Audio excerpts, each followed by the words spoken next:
আচ্ছা, এনটিপিসি নোটিফিকেশনের সম্পর্কে তোমরা তো কম বেশি জানো, কবে ফর্ম ফিল আপ শুরু হচ্ছে বা কবে থেকে তোমাদের কারেকশনের ডেট দিচ্ছে। কিন্তু দুটো বিষয় রয়েছে যেটা আমার নজরে এলো, মনে হলো তোমাদের সঙ্গে আলোচনা করা প্রয়োজন, যে বিষয়টা না এখনো পর্যন্ত কোনো ইউটিউব চ্যানেলে আলোচনা করা হচ্ছে বা কোনো ইনস্টিটিউট বলছে। সেটা হচ্ছে 2019-এ এনটিপিসির যে নোটিফিকেশন এসেছিল তোমরা জানো, এবং রিসেন্ট যে নোটিফিকেশন এসছে, এই দুটো নোটিফিকেশনের মধ্যে কিন্তু এক্সামের ক্ষেত্রে একটা পরিবর্তন দেখা যাচ্ছে। একটা না, ইনফ্যাক্ট দুটো পরিবর্তন দেখা যাচ্ছে। এক, তোমরা এর আগে 2019-এর যে নোটিফিকেশন ছিল সেখানে সিবিটি 1 যেটা দেওয়া হতো, সেখানে একটা কমন এক্সাম হতো, সবাই সেটা দিত, এবং তারপরে যে লেভেলগুলো ছিল লেভেল অনুযায়ী যে লেভেলগুলোয় পাস করতো পরবর্তী রাউন্ডে সিবিটি 2-তে সে কোয়ালিফাই করতো। বর্তমান যে নোটিফিকেশন রয়েছে সেখানে কিন্তু দেখা যাচ্ছে, তোমরা স্ক্রিনে দেখতে পাবে, যে আগের নোটিফিকেশন এই নোটিফিকেশনের ডিফারেন্স এটা, যে এখানে বলা হচ্ছে যে সিবিটি 2 যেটা হবে সেখানেও কিন্তু একটা সিঙ্গেল কমন এক্সাম হবে। অর্থাৎ তোমার আগে যেটা তুমি লেভেল 5-এর জন্য বা লেভেল 6-এর জন্য যদি কোয়ালিফাই করে থাকো, দুটো একসঙ্গে কোয়ালিফাই করে থাকো, লেভেল 5 লেভেল 6-এর জন্য আলাদা এক্সাম হতো। এবছর কিন্তু সেটা হবে না। ফলে কেউ যদি সবকটা লেভেল আগে পাস করে থাকতে পারতো, তাহলে পরে তার একটা পসিবিলিটি থাকতো কোনো একটা পরীক্ষা তো বেস্ট লেভেলে হবে, আমার একটা চাকরি অন্তত সিট কনফার্ম হওয়ার জায়গা তৈরি হবে পরবর্তী রাউন্ড যদি ক্লিয়ার করে দিতে পারি। কিন্তু এবছর কিন্তু একটা সিঙ্গেল কমন এক্সাম হবে।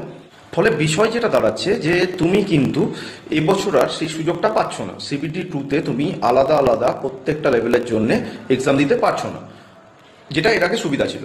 ফলে তোমার জন্য কিন্তু কোয়ালিফাই করাটা অনেকটা, কম্পিটিশনটা অনেকটা বেড়ে যাচ্ছে, অনেকটা চাপ। ফলে প্রথম দিন থেকে কিন্তু তুমি যখন সিবিটি 1-এর প্রিপারেশন নেবে, তোমাকে কিন্তু সিবিটি 2-এর দিকে নজর রেখেই প্রিপারেশন নিতে হবে, যে তার লেভেলটা কি হয় সেই অনুযায়ী প্রিপারেশন কম বেশি করে তোমাকে গুছিয়ে রাখতে হবে। আর দ্বিতীয় আরেকটা যেটা আমি বলছিলাম যে পরিবর্তনটা, সেটা হচ্ছে এর আগে সিবিটি 1 থেকে সিবিটি 2-এ যে ছেলে মেয়েদের ডাকা হতো, এবছর যে পরিমাণ ছেলে মেয়ে ডাকা হতো এবছর, সেক্ষেত্রে কিন্তু অন্তত যা সিট রয়েছে তার হিসাবে ডাকলে পরে 40,000 ছেলে মেয়ে কম ডাকা হবে। কেন বলছি এ কথা? দেখো, এবছর মোটামুটি অ্যাপ্রক্স 8,000 মতো সিট আমাদের, তার হিসাবে যেটা বলা হচ্ছে, এনটিপিসি যেটা বলছে তাদের নোটিফিকেশনে, যে 15 গুণ ছেলে মেয়েকে ডাকা হবে, অর্থাৎ 1,20,000।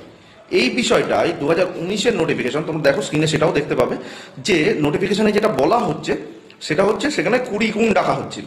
অর্থাৎ 8,000 সিট থাকলে তার জন্য 1,60,000 ছেলে মেয়েকে সিবিটি 2-এর জন্য ডাকা হচ্ছিল সিবিটি 1 থেকে।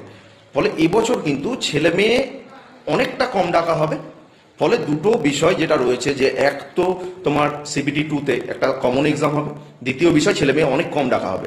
এর থেকে কিন্তু একটা জিনিস পরিষ্কার হয়ে যাচ্ছে, সেটা হচ্ছে যে তোমাদের যে এক্সামটা সেটার কম্পিটিশন লেভেল কিন্তু আগে যা ছিল তার থেকে অনেক বেশি টাফ হবে, এবং তোমাকে অনেক বেশি স্ট্রং প্রিপারেশন নিতে হবে, যাতে কিন্তু তুমি সবার মধ্যে থেকে নিজের সিটটা কনফার্ম করতে পারো।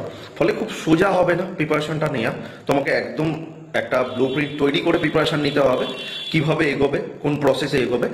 তোমাদের জন্য যে আগের পরীক্ষায় কি ধরনের কোশ্চেন এসেছিল, কি হয়েছিল, কি করবে, সমস্ত কিছু নিয়ে আমি চেষ্টা করব টাইম টু টাইম কিছু ভিডিও দেওয়ার, যাতে থেকে তোমাদের একটা ধারণা তৈরি হবে। সেখান থেকে তোমরা অন্তত নিজের প্রিপারেশনটাকে একটা জায়গা সেভ দিতে পারবে। ফলে সেই জায়গার আলোচনাগুলো যদি পেতে হয় তাহলে পরে অবশ্যই আমাদের সঙ্গে থাকো। আর আমাদের অনলাইন এবং অফলাইন দুটো ব্যাচই শুরু হচ্ছে। যদি মনে করো তোমরা যে প্রপার গাইডেন্সে প্রিপারেশন নেবে, তাহলে পরে আমাদের সঙ্গে যোগাযোগ করতে পারো। আর যদি মনে করো নিজেরা প্রিপারেশন নিতে পারবে, তাহলে পরে নিজেরাও বাড়িতে কিন্তু এখন থেকে বেস্ট লেভেলে প্রিপারেশনটাকে শুরু করো। সকলের জন্য বেস্ট অফ লাক, সকলের পরীক্ষার প্রস্তুতি খুব ভালোভাবে চলুক এই কামনা করি। সকলে ভালো থাকো, সুস্থ থাকো।